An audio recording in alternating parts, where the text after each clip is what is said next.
অগ্নিগর্ভ পাকিস্তান। নিরাপত্তা বাহিনীর সব বাধা অতিক্রম করে রাজধানী ইসলামাবাদে পৌঁছে গেছে ইমরান সমর্থকরা।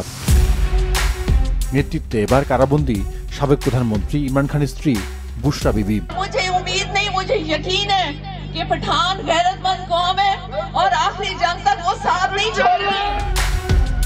জানা গেছে ইমরানের দল তেহরিক ইনসাফ সমর্থকরা ইসলামাবাদের রিচক এলাকায় পৌঁছেছে।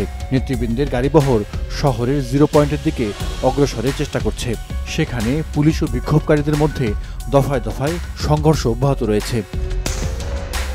এমন অবস্থায় মাঠে নামানো হয়েছে সেনা সদস্যদের। এরই মধ্যে আগেভাগে 0 পয়েন্টের নিয়ন্ত্রণ নিয়েছে তারা। বিক্ষোভকারীদের সতর্ক করা হয়েছে, দেখামাত্রই গুলি করা হবে। কারাবন্দী প্রধানমন্ত্রী ইমরান খানের ডাকে গতকালই ইসলামাবাদের পথে নামেন হাজার হাজার মানুষ। দলীয় নেতাকর্মীদের অন্যায়ভাবে গ্রেফতারের প্রতিবাদে এই কর্মসূচি। দলের পক্ষ থেকে বলা হয়েছে, ইমরান সহ সব বন্দীর মুক্তির পরই এ দফায় রাজপথ ছাড়বেন তারা।